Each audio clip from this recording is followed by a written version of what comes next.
just caught myself going. Think I know what the screenshot's going to be for this one. Mr. Hamsey. Oh, wait. You actually have ultimate control over that. Yeah. I'm sure you will put yourself on spotlight. You just did it yourself, didn't you? Oh, damn it. Sign my own warrant on that one. Yeah. Thanks for giving me the idea. I'm an asshole. And that's my ringtone.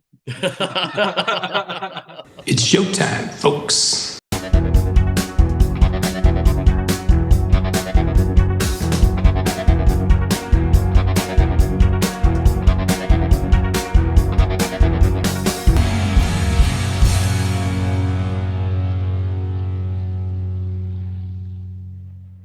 Hey, everybody out there. Welcome to another episode of Into the Music. If you're new here, welcome. You're in a good place. If you've come back, I can't believe it. We are going to cover another tune, as is our usual modus operandi. John, you're up to bat, sir. What have you got for me?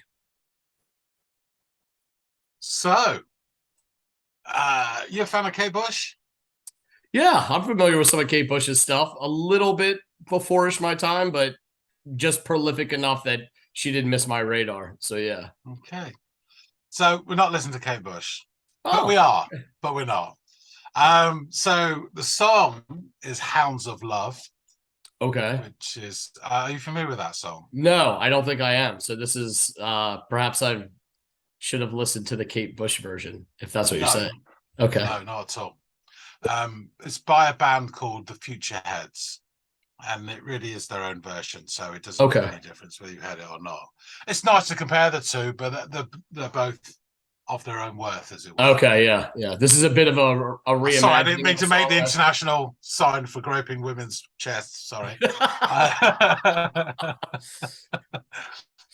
I'm just glad it wasn't aimed at me. I'm glad you cleared that up. As I now go like this. So this is more of like a reimagining of the song than it is like an actual like carbon cover of it. It's what we've talked about before in terms of cover versions. They made it their own.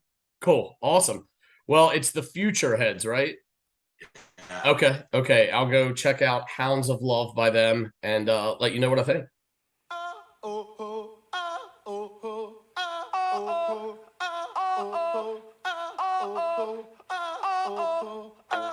I was a child, running in the night, I was afraid of what might be.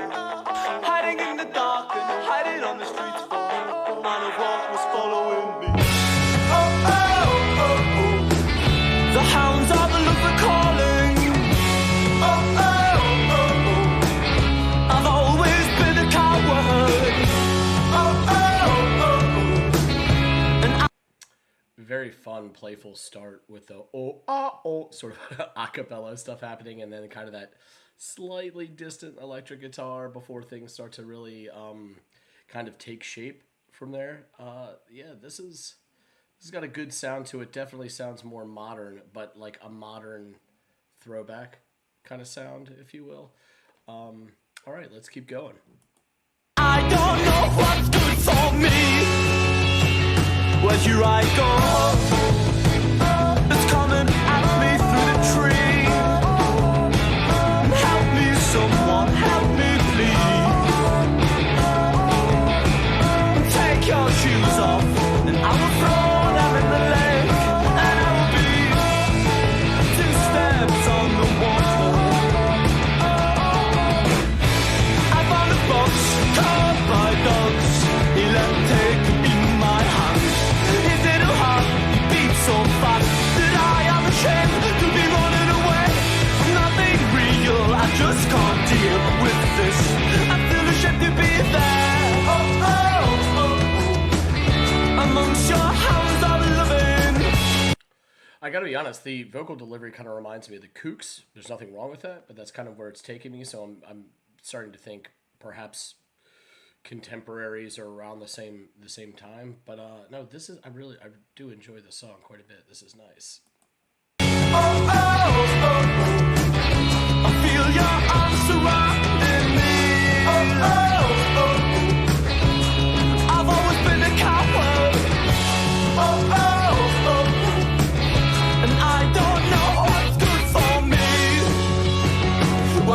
I love that staccato bit. The dot, dot, dot. Oh, so great. Nice punctuation. I go home, don't let me go home, hold me down, it's calling out me through the tree. Help me, someone, help me please. Take my shoes off and I will throw them in the lake, and I will be 2 steps on the water. Do you know what I need? Do you know what I need? I need a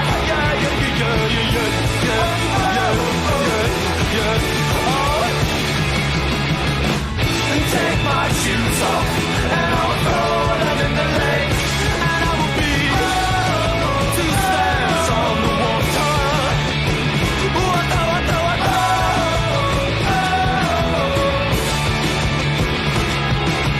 I don't know what's good for me, I don't know what's good for me. Do you know what I need? Do you know what I need? I need a yeah.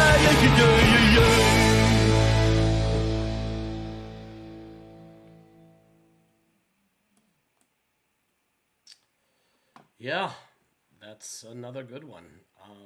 Let's get back to John. Hello, hello. So, what do you think? This was cool. This was a lot of fun. And excellent way to start off, because the first thing I wrote was fun and playful, like a cappella intro that the guys were doing in that, or one guy was doing on several recorded tracks. I'm not really sure how it worked out. But there is an a cappella version out there as well. Oh, there is. Yeah. Interesting, because this theme continues throughout the whole song, as opposed to just being a way to start off an interesting way to start off a song. It's like it became a constant, which I didn't really expect, but they did it well and tastefully, and it wasn't like annoying or anything like that. It was actually really cool and an interesting added layer to what was going on. Love the music. I loved that, like, I wrote down at like the 37-second mark and the 142 mark, there's like this staccato, like the rhythm turns into staccato and he really lays into it. And I just love that hammering home this like added punctuation to the end of a bit of music. I'm such a mark for that in music. So that really, really resonated with me. The singer actually kind of reminded me, and I don't know if you're going to nail me on this or be like, no, you're totally wrong. And I could be if I go back and really compare the two, but I couldn't help but think when listening to this just first go, singer actually reminded me of the guy from the Kooks a little bit in the way that he sang. So that was just something that I like thought out loud and wrote down. I really, really enjoyed the drumming in this tune, and the bass like kept the rhythm throughout the whole thing and kind of gave it that fuller sound, really filled out the bottom of the song. And I really adored that. And then around the 2-minute and 25-second mark, the chorus kind of repeats itself. And it's just, there's this perfect example of how the rhythm carries the tune in that song, because the rhythm kind of like owns the day when it goes to repeat itself and does a little bit of things to like help it stand out, or not just be like the same part repeated exactly the same. Like they changed it up a little bit in the second repetition of the chorus at the end, and I loved it because it was different and it didn't make it all so vanilla or plain. So this was a really cool tune. I kind of want to go listen to the other one now to kind of see how much they like heavy lifting they did on changing it. But this definitely had much more of a modern sound to it from like a production level. So I'm kind of interested in what year each song came out, or each version of the song came out, to kind of also educate myself why they might sound different or whatever. So tell me more about the tune and about the Futureheads in general, because I liked their sound overall. They have a really good sound. Sure, he says as he's tapping in Kate Bush into Wikipedia to check what year Hounds of Love came out. Not a problem. Let's just stall for time. 85, I knew it. So the OG was 85, and this was Yeah, I think Running Up the Hill, I remember came out while I was on holiday in Greece. I remember coming back, landing, and finding out it hit #2 in the charts. Yeah, just things that you remember, eh? Right, so this 2004.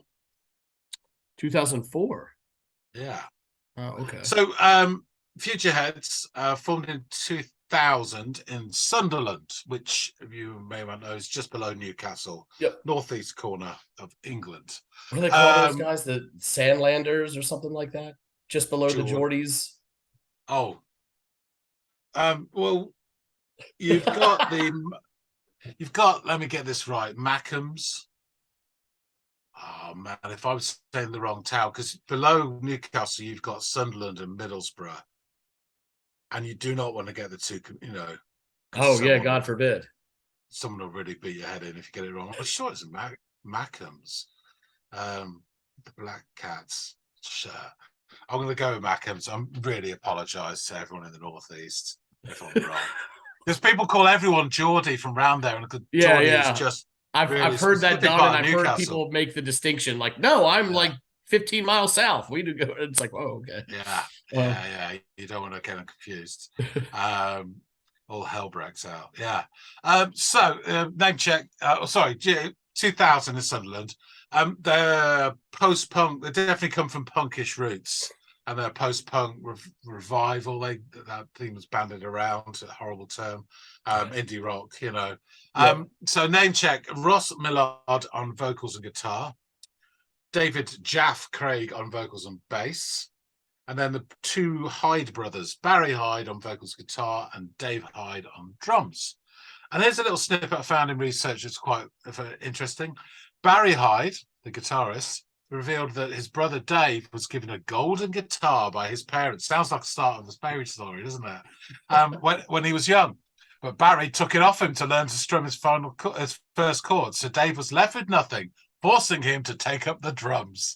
You know what I instantly thought was Willy Wonka. Like, you find the golden guitar and you get to follow Les Paul around the Gibson factory and all that stuff. But it's like, out of the way, I've got the guitar, I'm learning C and E, and and he's like, I've got nothing. Right, drums it is. So their debut album came out in 2004, the same year, and this is from that debut album. They've done 6 albums, and they're still going to this day. They had a hiatus in 2015 and reformed again in 2019. This cover version got to #8 in the UK charts in February 2005. It was named the best single of the year by NME for 2005. Obviously, it's written by this would slip past me, man. It's one of those classics, and I think most people would say it's a great cover, and it's definitely their own sort of style. Obviously, the song is by Kate Bush, and it's written about being afraid to fall in love, and it compares that act to the act of being chased by a pack of hounds, which is the sort of thing you would equate if you lived in Kate's world. The song was riddled with self-doubt. Like, I could pick that up, like the proclaiming that you're a coward, and there's a lot of you fear love kind of going on in the lyrics. I didn't pick them all up, but I knew I could, from what I was extrapolating while I was listening to the rhythm section, kind of infatuated by that bit. That's the vibe I got from the lyrics. Well, interestingly, when it came out, Kate Bush contacted them and said she absolutely loved it. Listening to the original version, and it's a great song. There's a few things that stand out from the original. So it does have an interesting percussion in the original, but it's not the same as this. And those in the original are very quirky and odd. They're voiced in a very strange way, which is another sort of Kate Bush-ism. I do recommend you listen to it. It's amazing. Her vocal performance is, as always, unbelievable. She does these low growls to very high soprano stuff as well. The sort of raspy bit where she stretches out some vowels as well to indicate emotion. It is an amazing vocal performance, which is pretty much, every song of her career, Yeah. as you guess I'm a fan. But I mean, it's a sublime song, but I would say that actually I think this version packs more of a punch. And you actually feel the emotion more on this, which I'd never thought I'd hear myself saying about a Kate Bush song, but it really does. And there's some great, great lines, which obviously she wrote in this. I'll whiz through the lyrics because they're quite interesting. There's one verse which gets me every time, because I think it's just an amazing imagery. But so when actually the original starts off with this sort of voice going, what is it? It's coming through the trees, it's here, or something like that. And it was from a film which they wanted to use as a snippet at the start, just 2 lines. But it was such a poor quality, they actually re-recorded it themselves, and she got some bloke to say it. And then anyway, so it starts proper with, when I was a child running in the night, I was afraid of what might be, hiding in the dark and hiding on the streets, for and of what was following me. The hounds of love are calling. Ooh, I've always been a coward. Ooh, and I don't know what's good for me. Well, here I go. It's here I go. It's coming at me through the tree. Help me, someone. Help me, please. Take your shoes off, and I will throw them in the lake, and I will be 2 steps on the water. And this is the verse I really, really love. I found a fox caught by dogs. He let me take him in his hands. His little heart, it beat so fast that I'm ashamed to be running away from nothing real. I just can't deal with this. I feel ashamed to be there. And then, amongst your hounds of loving, I feel your arms surrounding me. I've always been a coward, and I don't know what's good for me. Well, here I go. Don't let me go. Hold me down. It's coming at me through the tree. Help me, someone. Help me, please. Take my shoes off, and I will throw them in the lake, and I will be 2 steps on the water. That is just a great couple of lines. Do you know what I need? Do you know what I need? I need a yeah. Oh. Take my shoes off, and I'll throw them in the lake, and I'll be 2 steps on the water. Oh, I know. I don't know what's good for me. I don't know what's good for me. Do you know what I need? Do you know what I need? I need a yeah. That's the lyrics. Interesting. Great. It's great lyrics as well, isn't it? And it's very, it's fascinating. That sort of duality between I'm always a coward running from the hounds of love, but I don't know what's good for me as well. Recognizing that fact is again, it's a sort of emotional maturity that she displayed from like the age of 16. It's incredible. That image of finding a fox that's been ripped apart by dogs, and in your arms, his little beating heart is clearly dying, is still braver than you are, and that's where you feel ashamed and you run away. It's just amazing. Yeah, I was wondering about the fox and what it was analogous to. I was almost thinking she found someone who had been a victim of love, yes, of the hounds of love and what they will do to you, and built a bond with it, only to now be pursued by the same hounds that once hounded the fox, if you will. Yeah. And so that was a rich image, isn't it?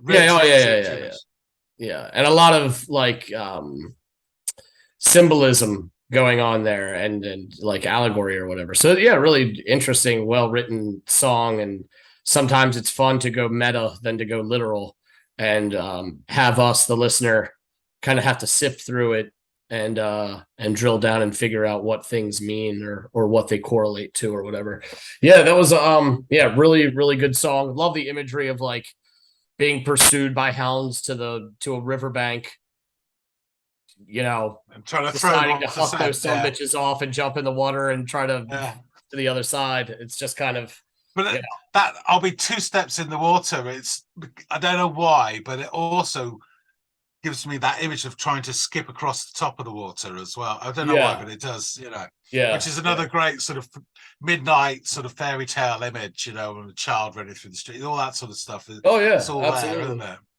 Absolutely. When that line comes up, I can't help but think of the part in Lord of the Rings when they're trying to cross that river and, you know, they turn the river into they're trying to get to Rivendell or whatever. And it's as nerdy as I am, that's what I think about. Yeah. So, I mean, I was just circling back. I think that these guys did an amazing job. They, you know, had for a sort of, you know, post-punk band of that time, this was a real mainstream hit, you know, and they never really got that again, but they had their moment in the sun, and they did a fantastic. It's quite brave to choose this song to do a cover of as well. But they did a great job. The ultimate affirmation of hearing from the person who wrote it to say that they adore it, like that's got to be the best part of the whole experience, I would imagine. Oh yeah, definitely. Awesome. Cool. Do you want to take us out? Sure, I can do that. Everybody out there into the music world, please let us know what you think of the Futureheads, their rendition of this song, or perhaps your feelings on Kate Bush's iteration of it. And feel free to like, share, subscribe if you haven't yet. We'd love to have you. All that being said, John and I will see you, or Greg and I, or Greg and John, whatever combination thereof. We'll see you on the next episode of Into the Music.